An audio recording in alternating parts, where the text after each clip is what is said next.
to the channel. Man United Central is the channel. I'm your boy Luther. Listen, people, listen. Rasmus Hojlund, Mason Mount, yeah, they're back.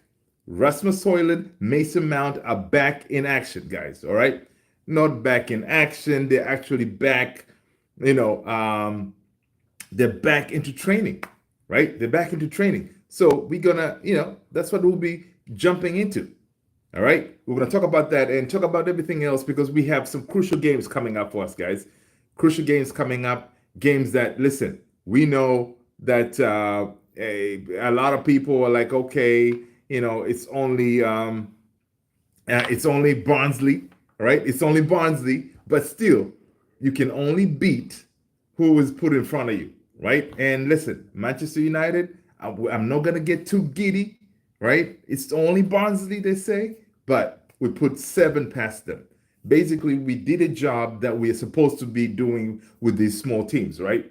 Small teams, when they play us, they should expect that kind of old-fashioned butt whooping, right? And you know what? The boys did it. The boys did it. We're gonna, we'll talk about that a little bit more later. But today, we're boosted because we're boosted mostly because, listen, Rasmus Hojlund and Mason Mount are back, right? Something that we are, obviously something that we were, it excites us because again, it's going to give us an added firepower, right? So let's jump into it, right? So basically, Hojlund's obviously we know that. Listen, Rasmus Hojlund is yet to feature this season after picking up a knock and hamstring injury during preseason against Arsenal, but now he's back in training and ready to cause some much-needed chaos in those defenders, right? And of course, as Mason Mount also, he's making a promising return to training. We will do a picture today working with the rest of the team, right? Of course, Mason Mount did play a couple of games for us. Mason Mount is, again, a crucial piece of Ten Hag's way he wants to play, right? Mason Mount gives us that attacking impotence. Also, Mason Mount is good off the field, right? On and off the ball, right? He's good at pressing, right? And he's a pressing monster, right? He gives us the energy, in that final third, something that we need. And guys, listen, before I continue, smash those likes, hit that subscribe if you've been done so. I appreciate you guys being here, hanging with your boy. We're talking about Manchester United. I'm your boy Luther, and this is Man United Central.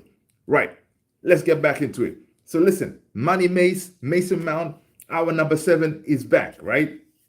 Again, what he gives us is something that we were lacking last season because to me, he feels like as if we have a new signing with it, right? Because of what he can do on and off the ball. Again, he's pressing. Because when he got injured in the last couple of games that we didn't have him, we were not able to press teams as much, right?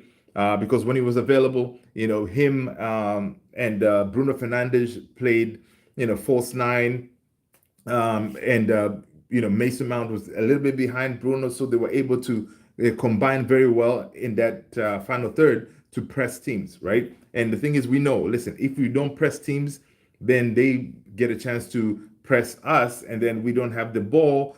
It gives us that, it makes things kind of shaky for us, which we do not like, right? We need to have the ball. That way we can manipulate the ball, do what we did yesterday against Barnsley, right? Because when we have the ball, we're able to do amazing things, right? And we need these teams coming against us to start fearing us, right? So let's see what else we have going on, right? So basically it's like this. We all know that. Let's talk about the first thing: Rasmus Hojlund return. What does that mean? What does it give us into the team, right? So we all know that Rasmus, last season, he's capable of putting the ball away, right? He's capable of finding the net, right? he scored 16 goals last season despite limited minutes, right? So Rasmus, limited minutes, he still was able to score 16 goals. And now, with him stepping up his recovery, we're gonna him stepping up recovery. We're finally going to see him in full force, right? What he gives us is that his timing couldn't be better because United is heading into a string of tough matches, right? We're gonna start with Crystal Palace away, and then we got Tottenham and a Europa League clash with Porto. Um, is it? No, I think it Europa League clash with. I think the next game is 20, if I'm not mistaken. Let me check our schedule here. I think the next game is we got Crystal Palace, and then I think we got Tottenham.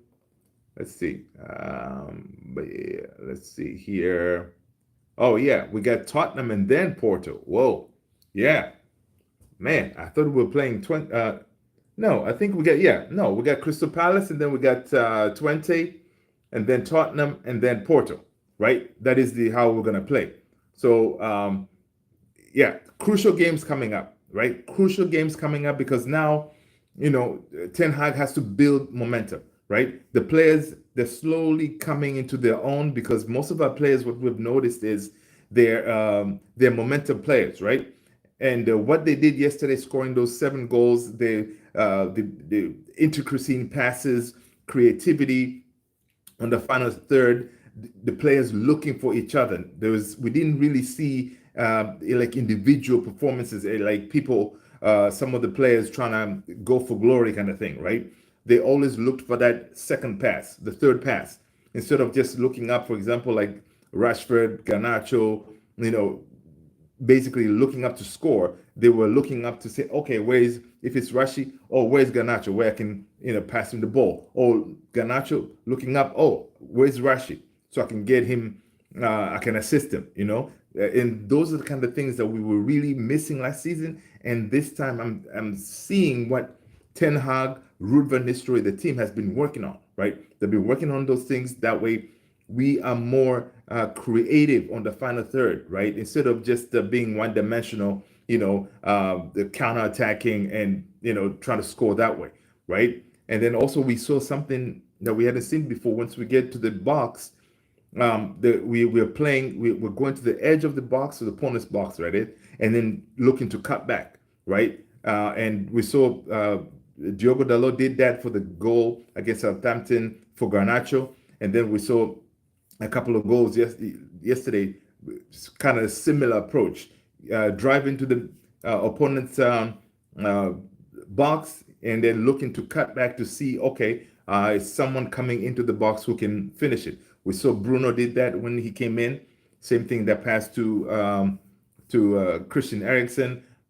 So those things are some things that we didn't really see in last season. So which this time it's going to be pretty exciting, right? It's going to be pretty exciting.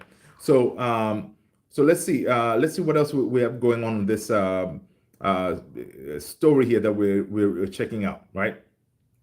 So with Rasmus, of course, coming back, I'm sure he's chomping at the bits to show what he can do because he's our new number 9. And then also now the team has more creative. It looks like we're more creative, and having a target man like Rasmus, right? Rasmus can put those balls away. Unlike, for example, Xerxes. Xerxes is more of a link-up player, right? So I think if Rasmus is able to get into some of these games, I'm sure he's going to be able to give us at least 20 goals. Because if he was able to get 16 goals in that sorry team of ours from last season, I know we say sorry, but they were able to hoist the FA Cup. But it was a sorry team. He was able to get 16 goals. Imagine now with the creativity that this team is already, the team already shown in that Barnsley game and the game against Southampton.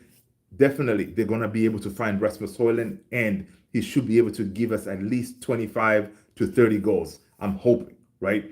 So because if we can get 25 to 30 goals from Rasmus, and then Xerxes chips in for, I don't know, 10, 15 goals, and then Rashford, who is again another confidence type of player.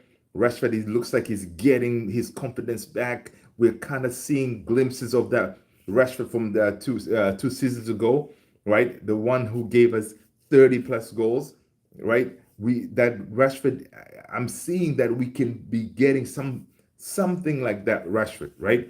And Ten Hag said, listen, whenever he sees Rashford smiling, he knows, listen, he's going to be putting in, scoring some goals. And that's good to see, man. We saw Rashford smiling, right? And smiling Rashford, that doing one of these, Rashford is back, man. He's feeling confident, right? He's feeling confident, and that's the only thing we need, man. That team needs confidence, because once we have confidence, then we're gonna be able to cook. We're gonna be able to know that we can break down any team. We're gonna know that, listen, we have goals in our team, right? Because we played 2 games, we scored 10 goals. Come on, man. I don't remember the last time we've done that. 2 games, 10 goals, and clean sheet. Imagine that. 2 games, right?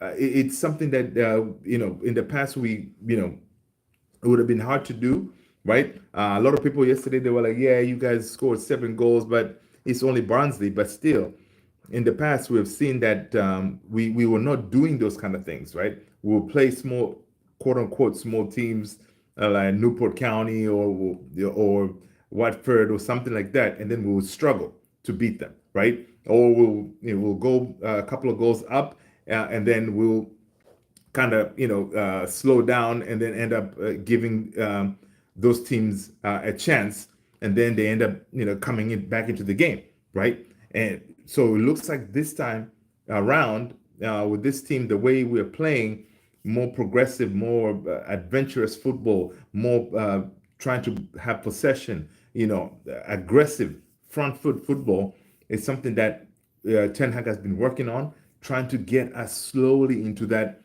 quote unquote Ajax type of ball, and the way that we know Ten Hag and his teams have played in the past.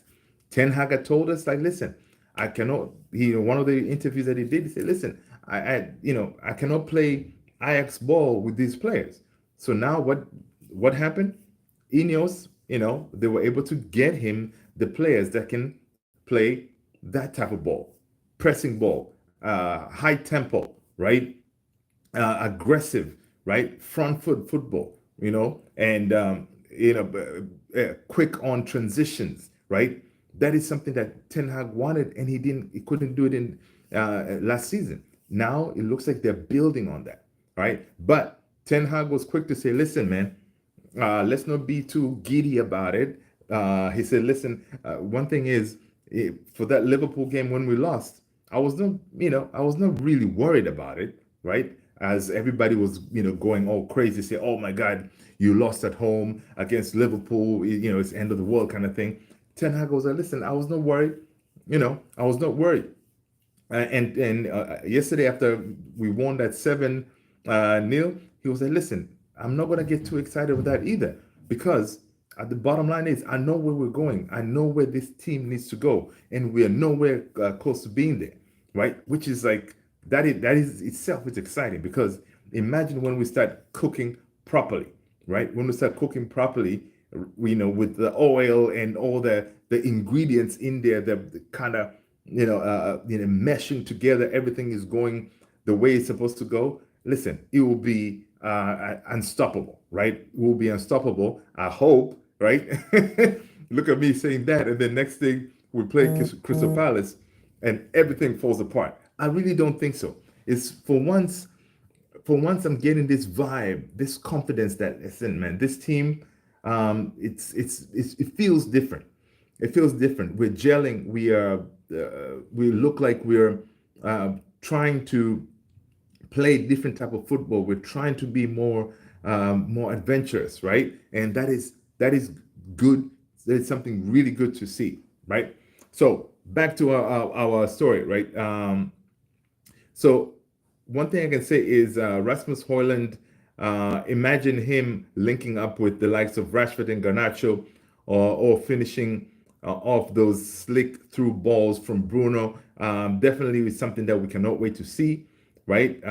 Because really, it's someone that we have missed, right? And I think for me, Rasmus is actually Ten Hag's preferred choice striker, right? I'm thinking that Ten Hag, he has a vision of Rasmus being his front man.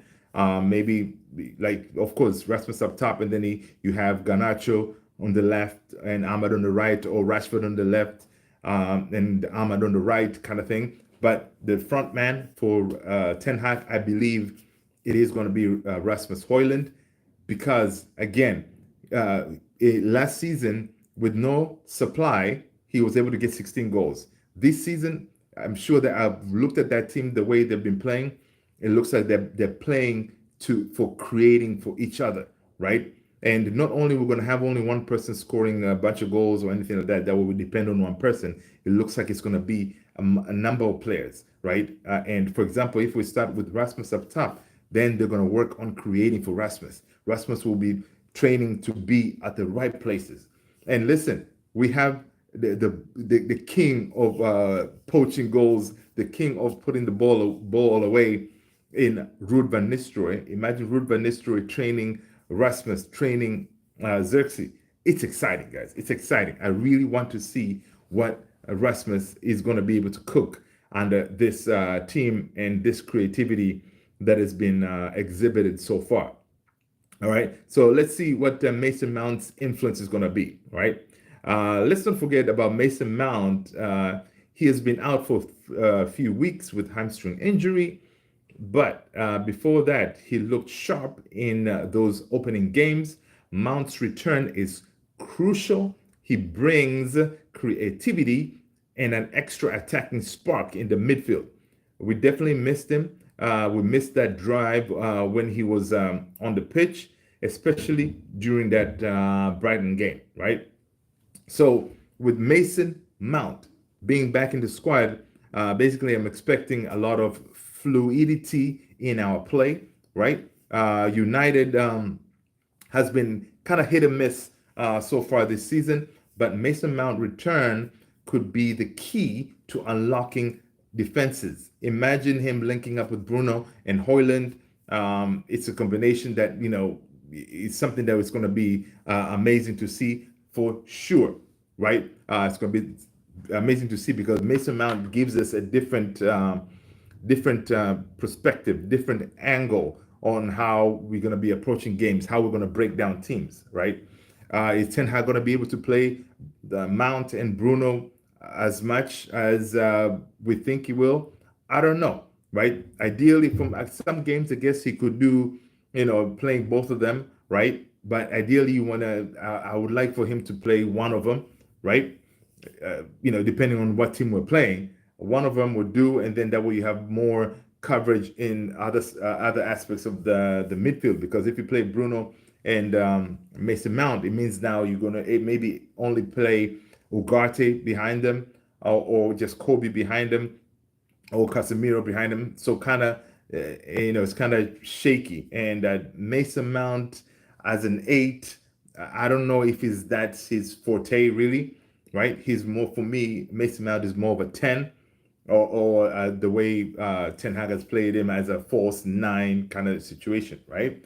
Or him, or Bruno plays as false 9, and then Mason Mount plays as the 10, right? And that's what I see when I think of Mason Mount, right, in that team. So hopefully, again, this is all really good, exciting problems for Ten Hag to have when it comes to selecting our team, right? Because now he has all these options that he can, put together and put the perfect team out there. Like yesterday's game, we were able to rest a lot of players. Kobe Mainoo was rested, Onana was rested, Lisandro Martinez, De Ligt, right? Who else was rested yesterday? Bruno was rested, right? And then Mazraoui was rested as well. And then, of course, we had Mason Mount out, Rasmus Hojlund out. So basically, that's a whole another starting 11 that is not. It wasn't even on the field. And basically, it's like the second string that played yesterday, and boom, they killed it, right?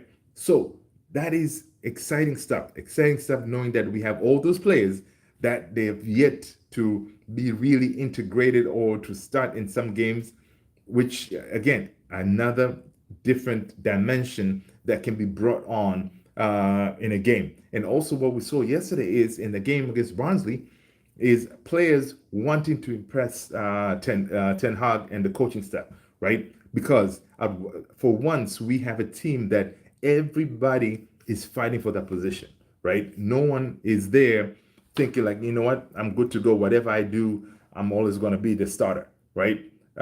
It's not. That's not the case, right? We saw yesterday, for example, on the right wing, right? Anthony, I think Anthony played pretty well, right? People smash it like, hit that subscribe if you haven't done so. Thank you so much, right? So again, Anthony, of course, Ten Hag had said, listen, Anthony needs to show better attitude, better train better. That way he can, earn the right to play, right? Because that right wing side is already kind of more of a like kind of nailed down by Ahmad Diallo, right? Or Garnacho, right? So kind of Anthony's like third string, right? So Ten Hag kind of put the challenge out there to Anthony, say, hey man, listen, if you're trying to get ahead of those two, you got to step it up. And Anthony did some things yesterday. He's quick, looking to take on players. I like that about him. But did he really convince me to say, oh, you know what, Ten Hag, come this next game against Crystal Palace, you have to start Anthony? I don't think so, right? He didn't really do that for me just yet, right? Cheers. Yeah, so he really didn't do that for me yet because um, he still has work to do. And Vitamin Water, if you're watching this, you need to sponsor this video, okay? But yeah, so let's see what else we got. Let's look ahead of the games coming up, right? Um, United have some, of course, big games coming up with Crystal Palace this weekend in the Premier League. Um, and we got 20 coming up in Europa League, and then followed by Tottenham, right? So we've got basically a packed schedule coming up, but with Hojlund and Mount returning, it feels like we've got fresh wave of energy to push on, right? Erik ten Hag's side is in fine scoring form after putting 7 past Barnsley in Carabao Cup. So things are finally clicking for United, and with two massive players to coming back, basically we've got that momentum, right? We've got the momentum that we need to kick on in the league and Europe, right? And that's what we need. We always need momentum. And from Southampton, putting 3 past them, and then Barnsley 7, momentum is there, right? And we know our team is more of a momentum type of team, and in order for us to push on, we needed that momentum. There's nothing better than coming off of a 7 thrashing of Barnsley to take you to that Crystal Palace game, because we're playing away, and Crystal Palace, they're gonna bring it. They're gonna bring it, and it's not gonna be a cakewalk. We're gonna have to show up and really show what we're made of, right? It's not gonna be something that you're gonna say, "Oh, I'm just gonna go in and just take it easy." No, it's not gonna be nothing like that. It's gonna be something that United and these players, they're gonna have to really dig deep and put in some fight, right? All right, let's see what else is going on this report here. So with Hojlund and Mount back, this means that more squad depth, right? Joshua Xerxes has been solid, but now we've got real competition for that striker spot, right? And Mount being fit gives us options in the midfield as well, right? Which is crucial given our injury woes this season. More option, more tactical flexibility, And it's exactly what Ten Hag needs to turn those narrow games into wins, right?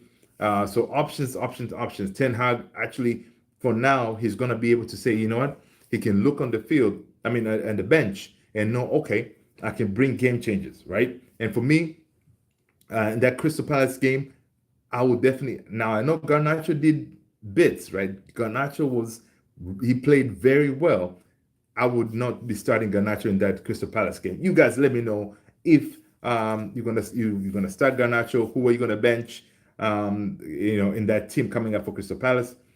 I would not start Garnacho because I want Rashford on that left hand side, right? And then, of course, up top for me, it's going to be Joshua Zirkzee. On the right wing, it's always going to be Ahmad. That Ahmad in that right wing, uh, for now, it's his. It's his to lose. And from what we have seen, each time Ahmad plays, he is gonna do something, right? Ten Hag has already said Ahmad is one of those players that are very creatively smart, makes the right decisions, and gives us a different option that we haven't had before. And being on that right hand side when it comes to creativity, so Ahmad gives them that. So right now we're going to see Ahmad starting a lot of games, unless again he does not deliver, but that's good because you have a bench, right? Even if he doesn't deliver on the right hand side, then you can bring that impact player like Garnacho, because to me Garnacho, coming in at a second half or as a sub, he has been more efficient, right? He's been more deadly because when Garnacho comes in at the 60th minute, when the opponent's fullbacks are getting tired, you unleash Garnacho with that power, speed, technical ability, and accuracy. Garnacho is a nightmare for defenders, right? Especially when they're tired, like 60th minute, you unleash him, right? So I think for me, Garnacho off the bench for now, right? I want the Rashford to start because Rashford, I want him to continue that momentum, seeing if he can, keep on bagging goals. And so far, like from the international break, whatever work Rashford did, to bring his form back, it looks like he's showing, right? He's showing willing to take on players, taking shots off the 18 yard, you know, uh, quick on the feet, like, yeah, that's what we missed last season. And it looks like he's rediscovering that, right? And I like to see that when he scored, he gave us that the Rashford celebration. That was nice, And people, smash that like if you haven't done so. Hit that subscribe if you haven't done so. Thank you so much. All right. So again, that's what I would do with Garnacho, impact. And again, that brings us to Ten Hag having options from the bench, something that he really did not have last season, right? John, what's going on? Welcome, welcome, welcome. Thank you so much for joining. Smash that like, hit that subscribe if you haven't done so, right? So this is exciting stuff for Manchester United and Ten Hag, right? Because options gives you ability to push on, right? Ability to say, hey, this game is not really working. Boom, you bring in Garnacho. In the midfield, we're struggling. You take out Kobe Mainu. You bring in Casemiro. For example, if you have started with Ericsson or Ugarte, right? And then you have different options. Up top, Rasmus is struggling. Boom, you take him out. You bring in Xerxes, who can drop back and link the play with the wingers, right? And then next thing, that's it. You already have a different dimension, right? Boom. Fullbacks, so far Dalot and Mazraoui, they've been crucial, man. They've been playing excellent football, right? Now, ideally, that left back position is kind of, I'm sure it's going to be addressed in the next transfer window when it opens up, maybe in January or next summer. Um, um, John Sinlock, what? You were there yesterday? Yeah, man. That's what's up, man. That's what's up. You're also there during the City Liverpool game? Whoa, dude. Also the Fulham. Nice, nice, nice. I like that. I like that. That is fantastic, fantastic, man. That is good. So, how was the feeling yesterday at the game, man? How was the feeling at the game? Did you how was it? How were you enjoying? Did you enjoy seeing those 7 goals going in? Was great. Nice, nice, nice. I have in my WhatsApp group. There's also one of my boy who is in the UK. He always goes to all the Manchester United games. Was amazing. Was a family fest. Nice. I love that. I love that. That's amazing, man. I was watching it, from here in the United States.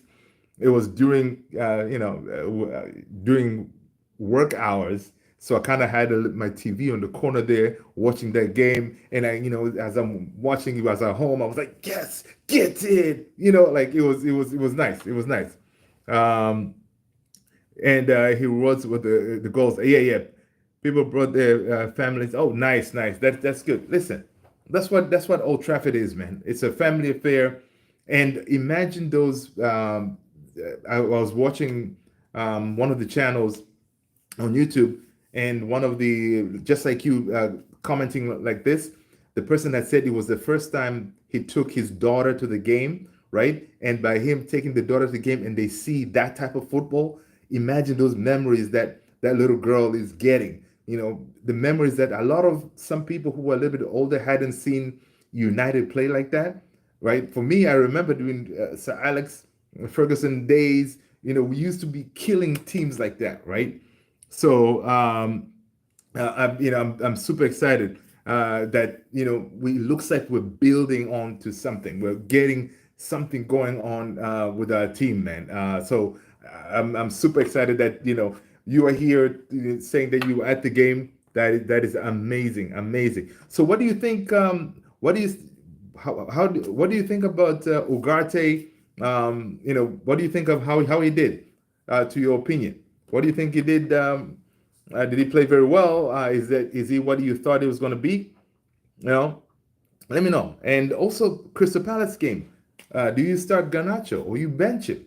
Um, you know, these are crucial questions. Or Ericsson, what do you do with him? Because Ericsson, to me personally, Ericsson was last during the summer transfer window. It was one of the players that I was saying, Ericsson should be, he should be sold, but he can do the job for us, right? He can still do the bits, he's quality, right? Simple passes, right?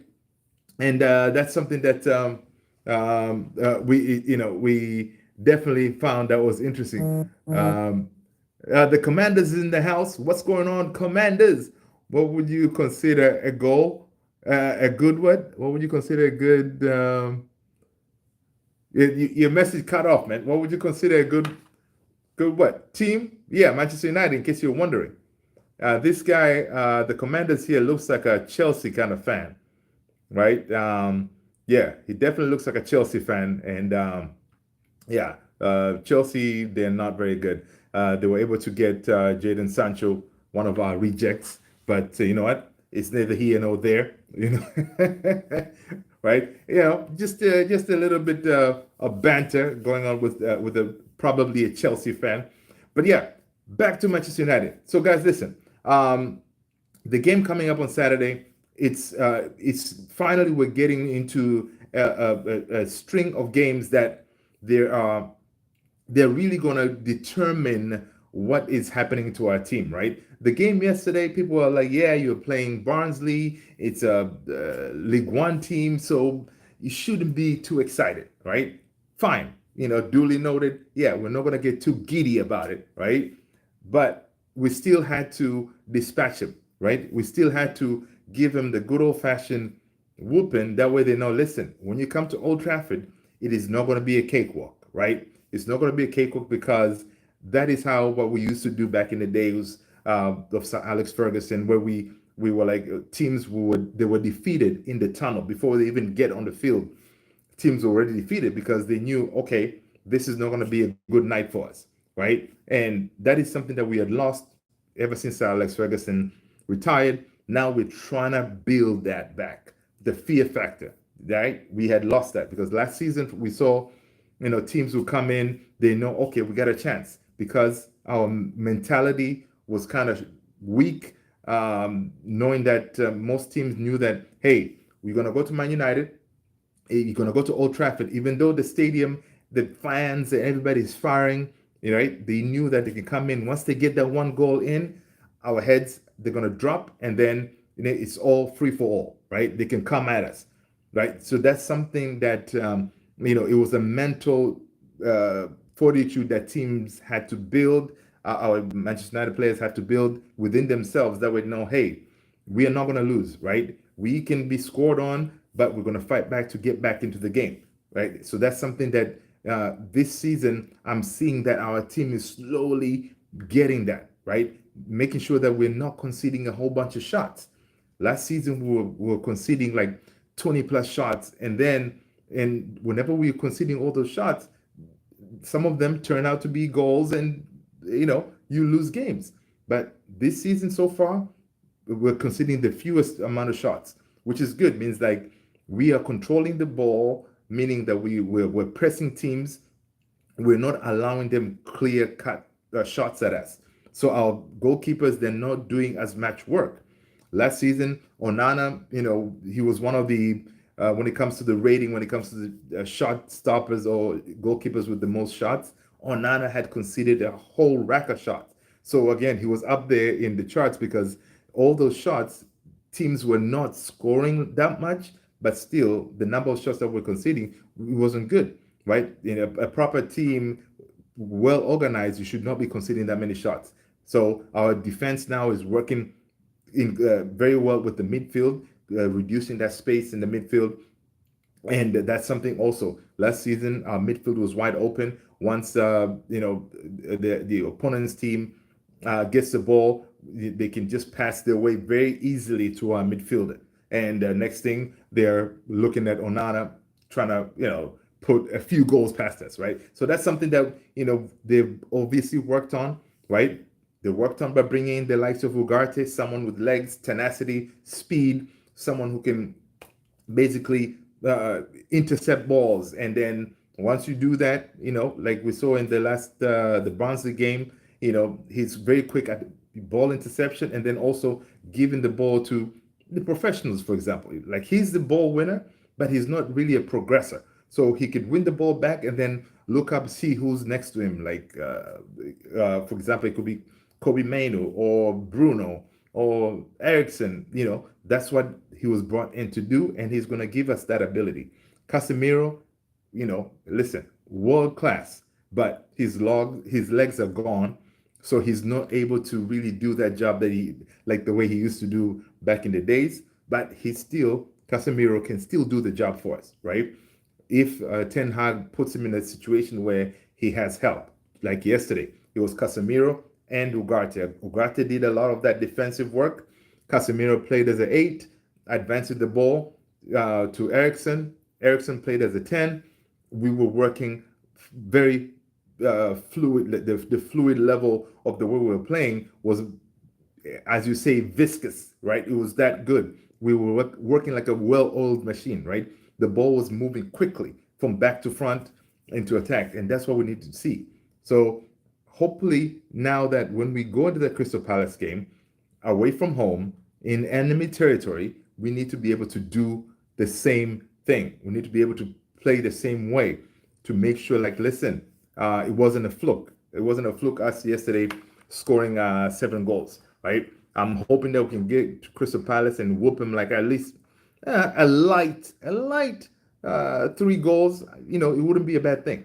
All right, it wouldn't be a bad thing, but it's not going to be easy because Crystal Palace and all these teams coming up, they are not League One teams. These are proper Premier League teams who we know that in the Premier League, anybody can get beat. Right, especially us who our team is a little bit still fragile, right?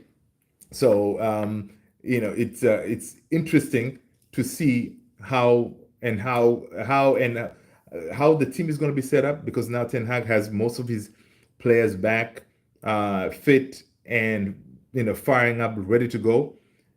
To see, okay, who is going to be starting 11. You guys let me know in the comments below, who do you want to see starting in that Crystal Palace game. I'm going to give you mine in a little bit here. And what is the position do you think that Manchester United is going to finish this season? Right? What is your bare minimum? I'm curious to hear from you guys. What is your bare minimum for this team, this Eric Ten Hag's team finishing this season? You guys let me know, and I'll give you mine, of course. Right? So again, it's exciting times to be a Manchester United fan. Seeing our team progressing, seeing our team, taking it to the next level. Right? So for me, I'll tell you right now, my team for that Crystal Palace game, it's gonna go something like this. Of course, on goal, Onana comes back. He had a good rest, right? And then center back pairing is gonna be Matthias De Ligt partnering Lisandro Martinez. Left back is gonna be Diogo Dalot because of course we have no other choice. Right back, Mazraoui. Midfield, I'm definitely starting Ugarte because Ugarte had 60 minutes. He played 60 minutes yesterday's game. Oh, seven. No, I forgot. I think it's 70 minutes, if I'm not mistaken. Right. So now he can give us 70 minutes in a game. So definitely Ugarte starts because we need his energy. He needs to kind of tone down his aggressiveness because yesterday's game he was flying into tackles. He has that Uruguayan tenacity, that South American, aggression. He needs to tone that down a little bit because in the Premier League, these refs, they're gonna be giving you those cards, and once he gets the yellow card, then he has to play on the back foot because you don't want to get red carded, and then you pretty much mess up the team. So definitely, I'm starting Ugarte in that midfield, and then Kobe Mainu, who was also rested, coming back into the team. So it's going to be Ugarte, Kobe Mainu. Of course, on the 10, you got to bring our Captain Magnifico, Bruno Fernandes. Up top, listen, up top is going to be Joshua Zirkzee since Rasmus Hojlund, he's not 100% fit. So Zirkzee starts up top. Left wing, I'm going to go with Rashford because I want Rashford to continue his momentum. I want Rashford to score another goal and another goal. That way we can get the Rashford from 2 seasons ago, right? We need at least 25 to 30 goals from him because if he can give us that, listen, Rashford can give us those goals, we finish top 4, guaranteed, right? And then, of course, right wing, come on, it's going to be the one and only Amad Diallo, right? He's going to be causing havoc over there. And of course, at one point, maybe in the 60th minute or so, you bring in Garnacho to, cause havoc, right? And then you also hopefully you can give maybe maybe in the 70th minute or something, you bring in Rasmus Hojlund to give him some minutes under his belt because he's coming back from an injury. That's what I'll do, right? You guys let me know, what do you think the lineup is going to be? What do you think Ten Hag is going to do? Because again, benching Garnacho, it is a ballsy thing because Garnacho has been on fire, right? The last games that we played, he has given us assists and goals, right? So again, he's going to have to hold him to the bench for now because Rashford, to me, he has to start, right? When it comes to, I asked you guys, when it comes to bottom line, basically what position is Manchester United? I would like for them to finish bare minimum. For me, bare minimum is going to be 5th, but it's 5th plus the Europa League trophy. Because, okay, worst case scenario, we messed up, whatever we've done, I'll take 5th. But we need to have that Europa League trophy because that is our ticket to the Champions League football. Because whatever it is, we have to be back in the Champions League. Without Champions League next season, it is a failure. Ten Hag would have failed, right? And we know at Manchester United, man, failure is not an option, right? So Ten Hag has to get us back into Champions League if we're ever gonna want to attract top talent into our team. Because listen, most players, they want to play Champions League football, right? And Manchester United not being in the Champions League, it's a disgrace, guys. We know that, right? So Champions League football a must. So if we don't finish fifth, then we gotta finish top four. That is it. That's how it is, right? So if we get knocked out in Europa, for example, right, then Ten Hag needs to make sure we finish top four, right? Anything rather than that, it's no good. But now, if we get knocked out of Europa, we have to finish top four, right? So we can get into the Champions League spots. But still, he has to give us a trophy. Carabao, FA Cup, we need to be doing this at the end of the season. We need to hoist something, right? A lot of these teams out there, like Arsenal, Tottenham, Chelsea last season, they didn't do this. We didn't see their armpits, right? But Manchester United and Eric Ten Hag did that. And Ten Hag in the last 2 seasons he's been here, he has given us a trophy, and so basically that has kind of it has kind of made us feel like that is what we deserve, and which is true. As a Manchester United fan, Manchester United players, winning trophies is what we do, right? Is what we do, and that's something that we're used to, and it's our norm. So it's only right that we get a trophy and finish top four if we get knocked out of Europa, because Champions League football is a must. So, guys, listen, that is where I'm going to leave you guys. I appreciate you being here. Thank you for supporting the channel. Thank you for hitting those likes. If you haven't subscribed yet, please do me a favor, hit that subscribe. And again, guys, the likes, hitting those likes is free. Okay? There's no charge. So just smash that like, and I appreciate it. Thank you so much, guys. I'll talk to you in the next one. Peace out.